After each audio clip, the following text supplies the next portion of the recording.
views expressed on this program are not necessarily those of Blue Ridge PBS, the Virginia Department of Education, or the Virginia Society for Technology in Education.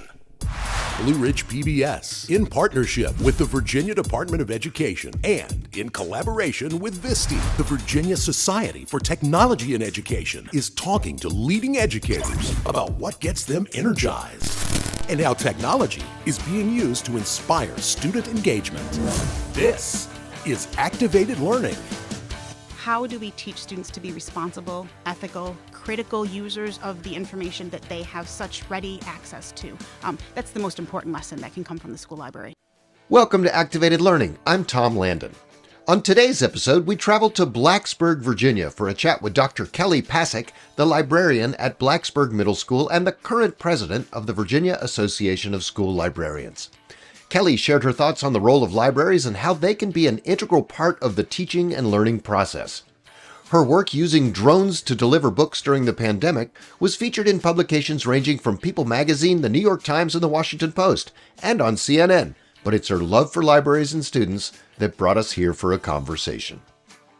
So welcome to Activated Learning. I'm so glad to be here in Blacksburg at Blacksburg Middle School. I was here when it was first brand new opened, and it's been a while since I've been back. So Kelly Passek, Dr. Kelly Passek is with me today, and we're going to talk about libraries and their importance to the overall school and everything else that goes with that. So Kelly, welcome. Thank you so much for having me. I'm just delighted to be here, and just so you know, Kelly, the 2021 Regional School Librarian of the Year, and you have other accolades, I know, and you have been, and I know that you work deeply with the State Librarians Association, which we'll talk about a little bit. But before we talk about libraries, tell me about your own background. What was school like for you, and how did that lead to you being a librarian? Sure. I think I came to school librarianship in a unique way. So before I was a school librarian, I was a biologist.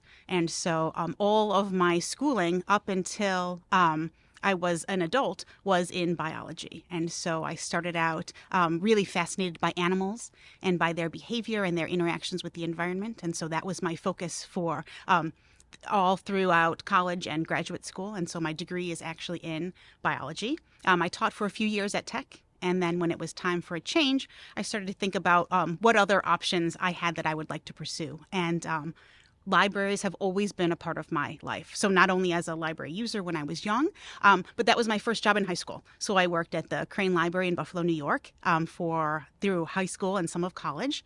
And then when I moved to Virginia to attend Virginia Tech, my research assistantship was at the Newman Library. So I had some academic library experience as well. And a few similarities between biology and library science, right? I mean, you've got a taxonomy and classifications and all of that, absolutely. Right? Right. And bringing in research and information seeking skills is hugely important to our students and to the skill set that we help them develop. So it really goes hand in hand. Right. Do you have a memory of your school library when you were maybe in elementary school? What was the library like for you? We talk a lot in the library world about how, this is not the library maybe for the students. This is not the library that your parents or your grandparents remember. This is a dynamic, oftentimes loud place where we encourage not only just talking, but we encourage laughing and information exchange and interacting with one another. So I think this is a very different library. If you haven't been in a school library since you went to school, I think that you'd be pleasantly surprised at what it's become now. One of the nice things about the library here, and you can't see it all, but I can, is that it's so centrally located. You're right near the main office. You're a kind of critical juncture in the school where people are going by all the time. I think that's a change in school design. Like, libraries have become a more important part of sort of like the central nervous system of a school. That's absolutely true. So in a lot of older schools, you'll see the library kind of at the end of the hallway or with these heavy wooden doors that are closing it off. And now we've got windows all around. The doors are always open for the kids to come in. And so the library really, we encourage students to come in throughout the day as they need, in addition to their classes. And I want to talk a lot. You guys have some amazing technology here, and I want to talk about that, but also the personal part with teachers when it comes to being, at the center of the library, how do you see your role within the whole faculty here at the school? Sure. One of the challenges is that there is only one of me for the entire school. So we have close to 1,100 students and we have over 100 faculty. And there's just one librarian. And so it's me running the library with no assistant and no second librarian. So staffing is an issue in terms of what we're able to offer. And so really a lot of the reason why we succeed here in our library is because the teachers and the administration are really on board with what we do here. And so I can teach a class for you because another teacher is doing the book checkout for their own students. I noticed, I heard an interview with you where you talked about that. Like if a teacher's going to bring their class in for you to lead, whether it's research skills or whatever else they might be doing, that teacher is going to be behind the desk helping other students so that you can do two jobs at once. Absolutely. Right? And it helps too because it helps the teachers to see what actually happens in a library and what it means to run a library too. So they get a little bit of inside information that way also. So it's not just the teachers. Today's a library day. We're bringing our kids to the library and I'm going to sit over here and grade papers while the librarian does their thing. In middle school, the teacher never leaves the library. So if your class is in the library, you're in the library also. It is a huge amount of collaboration that makes our library so successful. You are I'm not sure. We're recording this, by the way, in April of 2024, right. And it is April 2nd, and we are on the second day of School Library Month. Yes, happy School Library Month. So absolutely. You'll be hearing this later, but know that we're celebrating School Library Month. I know that you're really active in the Virginia Association of School Librarians. And what is it? And tell me if I got that wrong with the name, but what's the importance of like a professional association for you in terms of keeping your skill set current? Absolutely. So the Virginia Association of School Librarians is the only professional organization in Virginia that's dedicated solely to advocating and supporting our Virginia school librarians. I'm currently president of that organization. I'm very proud to represent Virginia school librarians. A professional organization is invaluable in terms of librarian professional development and advocacy. We really support one another. So we help with that networking, we help with that professional development, we help with support and advocacy. A lot of times, like I said, in my situation, I'm the only librarian that's here in my school. And so I don't necessarily have a colleague every day to turn to and to talk about library issues with. But Vassal provides that opportunity for all of us. It provides that colleague connection that we so much need. And I think that's true. We do a lot of work with VISTE, the Virginia Society for Technology and Education. I think that these ITRTs, instructional technology resource teachers, I'm going to ring my buzzword bell because not everybody knows what an ITRT is. Very important to this school. Yeah, but having a group of people outside your school when you're the only one in your school, I think that's really, really important. Tell me about. I know that you're in Blacksburg. It's a high-tech place. You've got a lot of college faculty, but you're also this is a rural school. Yes. Where you're right here in Price's Fork, and there's some really beautiful Appalachian, wilderness all around Absolutely. us. You've been a librarian for a while now. What do you see in terms of technology? What do you see? What's the librarian's role in helping that ITRT or in helping classroom teachers who have a lot of other things they have to do like you do too, but like what's your role technologically? Sure, absolutely. So I think that the easiest way to recognize that there's been a shift is to look at our name. So we are no longer the media center of the school. We are no longer media specialists. We are librarians, and this is the school library. The media part has moved out of the library into all of the classrooms or into being carried around in students' hands, actually, right? So no longer is the library a place where you go to borrow the media. The media is everywhere. And so it's our job primarily to really teach and do the instructional piece. So how do we teach students to be responsible, ethical, critical users of the information that they have such ready access to?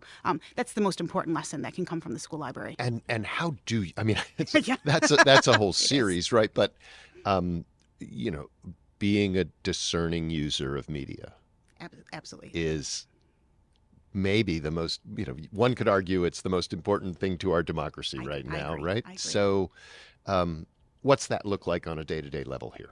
So it's got a number of different looks to it, I guess. One is simply teaching. So we do a unit on digital citizenship. So depending on the grade level of students, depends on what they need. So when we've got students that are coming from elementary school, we need to get them on board with what happens in the middle school. So I collaborate a lot with Alicia McGee, my technology resource teacher, and we create digital citizenship lessons that we give. So it is how to properly use your Chromebook. What are some of the privileges that you have now that you're in middle school that you didn't have in elementary school, and how are we going to use those properly in class? And then it can look, on a day-to-day basis, what are the students doing in class? What sites are they accessing? We do a lot of looking at finding resources. How do we judge the quality of a resource? How do we recognize when media is trying to manipulate us, and how do we respond to that? We do a lot of, let's stop and think about what we're reading before we react. So the lessons can take varying forms depending on what the class is, depending on the teacher that I'm collaborating with, or depending on whether we're just welcoming the students to the school and talking about what's expected here at middle school.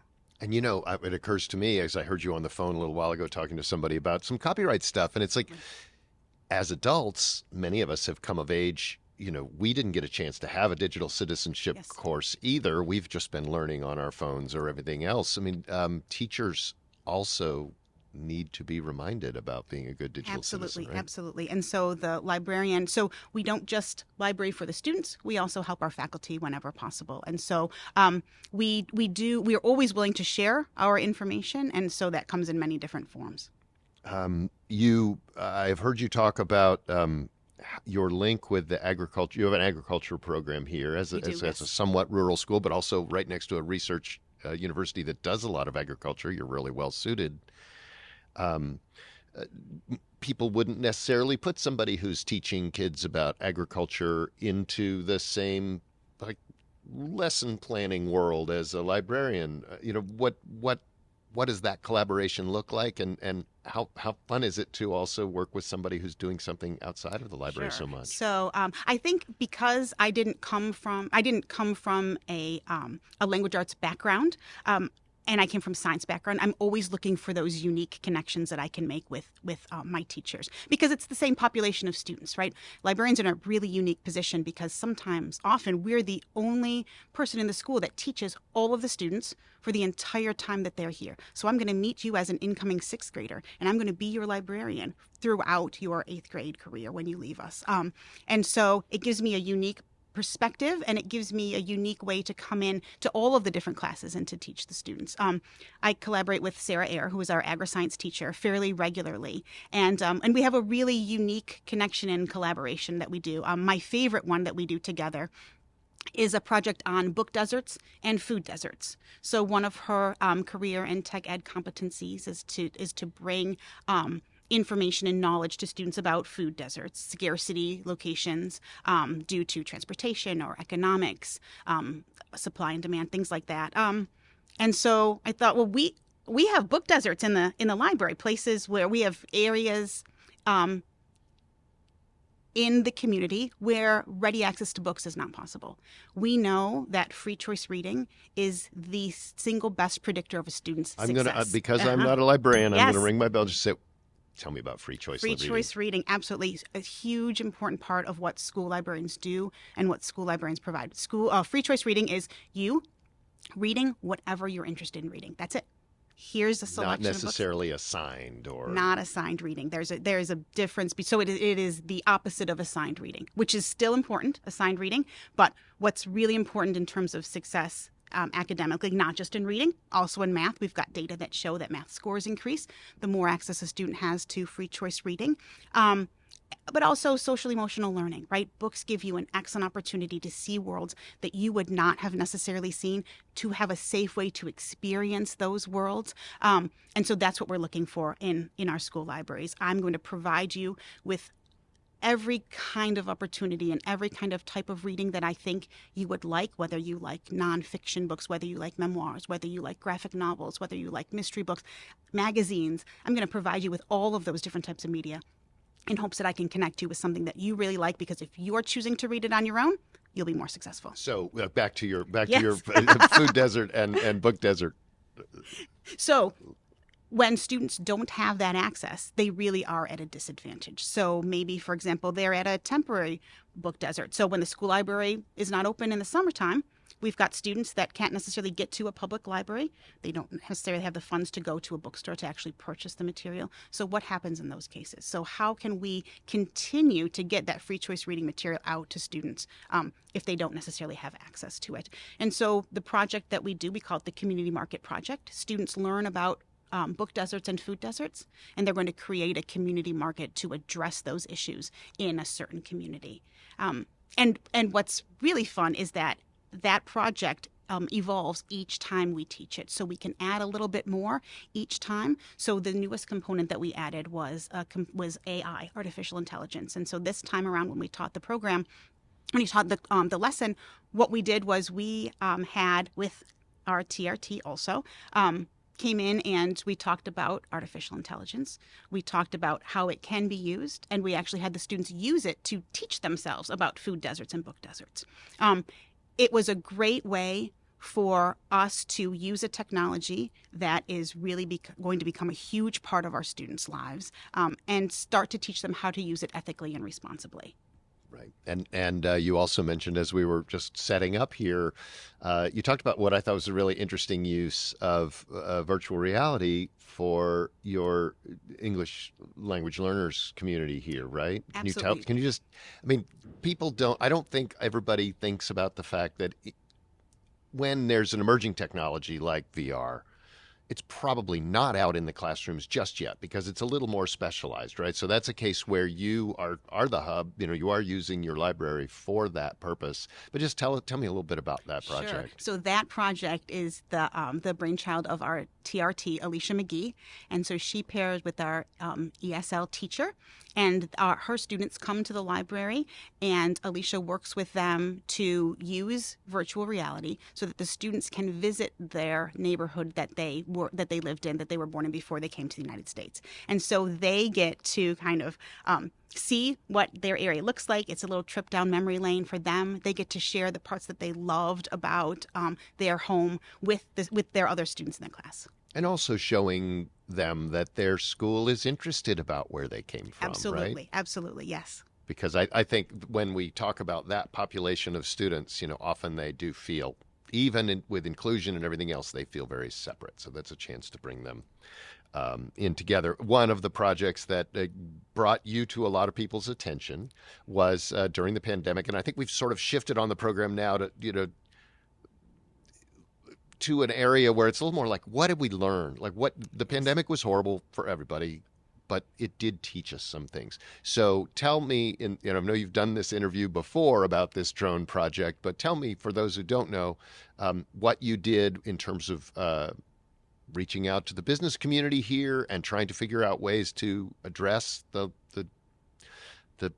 difficulty of students getting books during the pandemic. Absolutely. So Wing Aviation is a sister company of Google, and they use drones to deliver goods to consumers' homes. And so Christiansburg, Virginia was the first place in the United States to have drone delivery. And mostly I think it's been fast food and maybe some pharmaceuticals and things that Absolutely. They've been delivering, yes. right? Yes. Yeah. So so my family was one of the first 3 families to receive a drone delivery in the United States. What did you get? We got a package from Wegmans. We got their cough and cold package. So the idea is, if you're at home, you're not feeling very well, can't get out to the store, you can use drone to get the medications, the tissues, the things that you would need to feel better to your home. And so that got me thinking, like, what else could we deliver by drone? And so I thought, well, we could deliver library books by drone. And the timing worked so that it was just as the pandemic was starting. And so we had started talking about this project before, and then schools closed to go to hybrid or fully remote learning. And I thought we need to do the project now. And so we got back in touch with Wing, and we said we'd like to start right now with this project, and they were right on board with us. And so we started the project where students would make a request of library books that they would like to read. We would package them, deliver them to Wing, and then they would get them by drone. And what a great thing. And, if you want to know more about that, all you got to do is Google Kelly Passek's name, and you will find it covered by news organizations around the world and Absolutely, People yes, Magazine yes. and all kinds of other things. But what impressed me the most about it is that you have that unique local resource right here, this business that is Absolutely. doing this thing. And everybody, no matter where they're listening to this, there is some business in their community that actually probably would like. What was their reaction when you called and said, I've got this idea for drones. Could we do this? How did they They respond? said, we think we can make this work. And they did. It was one of the things that was amazing to me was, first, you just have to ask, because everybody said yes. Everybody said yes. And it's not that it was, it immediately happened and there were contracts and paperwork and agreements to go through, but everybody worked to make it happen. And at times, Wing was doing a different part of the project than I was doing. So just by seeing what's in your community and asking the question, there are community organizations that will take on that work for you, right? So together we're working to get that free choice Right. reading If you to had students. tried to develop a drone program out of your Right. library, Exactly. that's probably Exactly. not happening, right? Exactly. Right. That's it. I mean, and that's I think that's the lesson from it. I do encourage you to read. If you're interested in that story, there's lots of places you can find it. But that was sort of what got us onto you in the first place. I'm a little sad. It's a teacher work day here today, and I heard that there's often a dog in the library, but there's no dog today. There's no dog here. So tell me about how did that come about that you have a doggy in the library? So again, the library looks different, I think, than maybe what a lot of people remember their school library looking like. We are very fortunate here at our school to be in a position where I can bring my family dog to school with me every day. So Millie is a 6.5-year-old hound Doberman mix, and she comes to school every day, and she acts as our library dog. And what that means is that she interacts with the students as they come into the library. And this is my first dog ever. I did not grow up having a dog, and I am just so amazed at the difference that she makes just in the climate here in the library. Students will come in during class change and just give her a little pat, check in with the dog, and then go right on their way to class. She's got the perfect disposition for the school library. She's a little bit aloof. We tell the kids she's a little more cat-like than dog-like, and so she comes out and she'll make her rounds, but she's often, doing her own thing. She doesn't, like a cat. She doesn't need them as much as they need her. Right? That's exactly right. And we we talk a lot about how this is not your family dog. This is our library dog. So we go through our Millie manners at the beginning of the school years, and we talk about how to interact with the dog. And there are dogs in hospipals now. Absolutely, there's a lot of absolutely. research behind what you're doing, other than difference, just giving yes. you a chance to have your dog at the school. She is working hard. And she does. I've seen a huge difference. Occasionally, we have a student that's a little apprehensive, and then a few weeks into the school year, they're in. They're seeking her out. Well, and I'm sure there are people who are thinking. There might be school librarians or others who are thinking, "Oh gosh, I'd love to bring my dog," but there are people with fear of dogs. There is a and huge. things. I didn't realize that dog training meant person training. And so there is a huge amount of training that I have gone through and also that Millie has gone through in order to make this success. Yeah, absolutely. I think it would be a disservice to listeners not to. One of the things that has been in the news a lot with regards to librarians, and I'm sure it's come across your desk as president of the Library Association, is book selection and public input into that. And in talking to you, it's clear that you've thought a lot about that and kind of what can be done up front so that we don't get to an angry school board meeting Absolutely, kind of thing. absolutely. And so let's just talk about that a little bit. Okay. So I think first off, it's important to recognize that librarians are trained professionals. It seems kind of silly to say it, but we are. We not only have an education that prepares us for our positions, but we also have ongoing professional development. So this is a conversation. So book selection is a conversation that we are constantly having. It is a regular part of our job. Bringing books into the collection, taking books out of our collection is something that we do on a daily basis. And So I think that what's important to recognize is that we have policies in place that guide what we do, that guide the curation of information and resources that we have in our library. So librarians should be, of course, following what those selection policies are. If your school system doesn't have selection policy, it's okay for you to write selection guidelines that you use so that you can justify how it is that you curate materials that are in your library. We have ongoing conversations with not only our students about the books that they like to read. We have ongoing conversations with the faculty. We have ongoing conversations with parents. That's a huge part of what we do. We are always receiving community input and having those really important conversations around the materials that we have in the library. And I think, I was a library kid in that I spent a lot of time in the library because I would finish my work, right? Yes. And that was the place where I could go, that's my elementary school memory of the library as a very important place. And I remember picking, somehow, I got started on the biographies, and they had a whole shelf of these biographies, and I read, Yes. just always Louis Armstrong and Mickey Mantle, and, that it was that kind of thing. And I remember having conversations with my librarian about, she was like, Tom, it's really interesting that you're picking all these biographies of people who, they're around, but most people aren't reading at fifth grade, aren't reading a biography about Louis Armstrong. But, I just remember that as being really important to me. When you see a kid who is lit up by something, and it could be anime books or it could be, whatever, what's your role as a librarian in talking to the kid about what they're reading? Oh, I think our role really is to make that personal connection, and the goal is to keep them reading.